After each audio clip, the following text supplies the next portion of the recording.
High friends, good morning. Real blogger Jyoti চ্যানেলে সবাইকে স্বাগত। আশা করি তোমরা যে যেখানেই আছো সবাই ভালো আছো। তো দেখো এখন ঘড়িতে ভোর 3:30 বাজে, মানে ভোরও ঠিক নেই, রাত ভোরের আগে।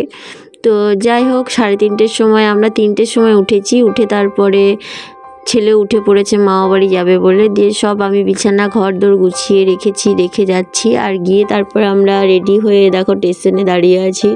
ছেলে ট্রলি নিয়ে যাচ্ছে, কিন্তু ছবি করতে দিল না। ও ভিডিও তুলতে পছন্দ করে না। আর বর এই দেখো একটা আমের থলি নিয়েছে, কারণ বাড়ির গাছের আম বাবার বাড়িতে একটু নিয়ে যাব, তো সে কারণে আম নিয়েছি। আর তারপর আমরা স্টেশনে এখন যাচ্ছি, 2 নম্বর প্ল্যাটফর্মে উঠছি। তো ভাবলাম আজকে তোমাদেরকে ব্লগটা, যেহেতু আমি শনিবার দিন আর ব্লগ করতে ওখানে পারিনি, শ্যুট করতে পারিনি, তো সে কারণে ভাবলাম যে প্রতিদিন তো আমি রান্না বান্না ঘর গোছানোর ব্লগটাই তোমাদেরকে দেখাই, হয়তো বা তোমাদের ভালো লাগে না, তার কারণে ভেবেছিলাম ওসব আর করব না। তো আমি যখন বাবার বাড়ি যাব তখন ভোর থেকে আমি ব্লগ করব। তো আমি ঘর দোর গুছিয়ে তারপর রেডি হয়ে আমরা বেরোলাম।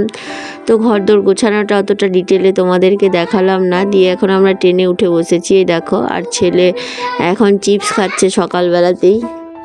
তারপরে ও একটা ঘুম দিয়ে দিল। ঘুম থেকে উঠে এখন আমরা কাছাকাছি আমাদের মানে স্টপেজটার কাছাকাছি চলে এসেছি।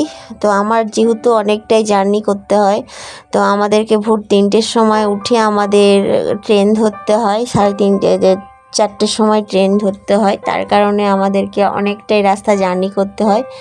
তো খিদে পেয়ে গেছে, তো বর বলল যে আমি তাহলে ঝালমুড়ি নিচ্ছি। তো ঝালমুড়ি নিল, দিয়ে নিজে খাইনি, আমরাই খেয়েছি।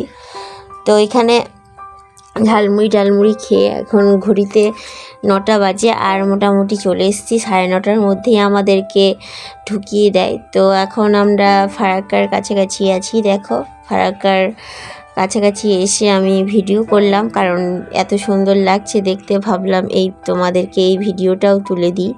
তো দেখো, ফারাক্কার মা গঙ্গার জল বয়ে যাচ্ছে, তো সেটাও তোমাদেরকে দেখালাম। আর ফারাক্কার ব্যারেজটাও কিছুটা অংশ দেখাবো। এখানে চলে এলেই মনে হয় আমি আমার দেশে চলে এসেছি। তো তোমাদের জন্য আজকে এই পর্যন্তই ব্লগটা করব, বেশি এগোবো না। তো বললাম না, আজকে ছোট করে আমি ব্লগটা তৈরি করছি। আর এই দেখো ফারাক্কার ব্যারেজ। আর এবার প্রচণ্ড বৃষ্টির ফলে গঙ্গাতেও দেখছি প্রচুর জলে থই থই করছে চারিদিকটা, এত জল। তো সেটাও একবার তোমাদেরকে দেখিয়ে দিলাম। জানি না ফারাক্কার ব্যারেজের মানে আমরা ট্রেন থেকে ভিডিও করি, কিন্তু বাইরে থেকে ভিডিও করা ফারাক্কার ব্যারেজে কোনো অ্যালাউ নেই। তো আমি ট্রেন থেকেই ভিডিওটা করছি। আর বাইরে যেতেও পারবো না, কারণ এখানে তো আমরা নামি না, তো সে কারণেই ট্রেনের থেকে ভিডিও তোমাদেরকে দেখিয়ে দিলাম। আর মা গঙ্গার রূপটা দেখো, অনেকটাই বড়।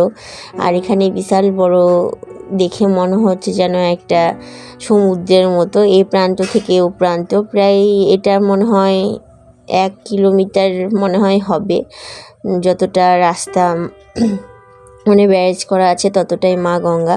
তো আমরা এখন ট্রেনে বসে আছি, এই দেখো। আর তারপর ট্রেন থেকে নেমে তারপর আবার বাবা ওখানে স্টেশনে ওয়েট করছে। তো বাবা আবার আমাদেরকে টোটো করে নিয়ে যাবে তো বাড়ি অবধি, কারণ ছেলে বাসে উঠতে পারে না, বাসে উঠলেই গা গোলায়, তার কারণে বাবা টোটো করে নিয়ে যাবে। তো বাবা ওই জন্য ওয়েট করছে। আর আমরা এখন নামবো ভাব। তো আর কিছুক্ষণের মধ্যেই নেমে যাব মালদা স্টেশনে। তো মালদা স্টেশনে আমরা নেমে গেছি। দেখো, ছেলে ট্রলি নিয়ে আগে যাচ্ছি। আর ওর মামার বাড়িতে আসার জন্য ও খুব উৎসাহী। ভোর 3টের সময় উঠে ও ঘুম থেকে উঠে বসে আছে। আর এই দেখো, দাদা এই টোটোতে উঠে বসেছে, দিয়ে ঘুমোচ্ছে। এই দেখো, ঘুমোনোর ভান করছে, যদিও বা ঘুমোয়নি। আর এদিকে বড় ঘুমোচ্ছে, আর আমি ভিডিও করছিলাম। তো আজকের জন্য এইটুকুই। সবাই ভালো থেকো, সুস্থ থেকো।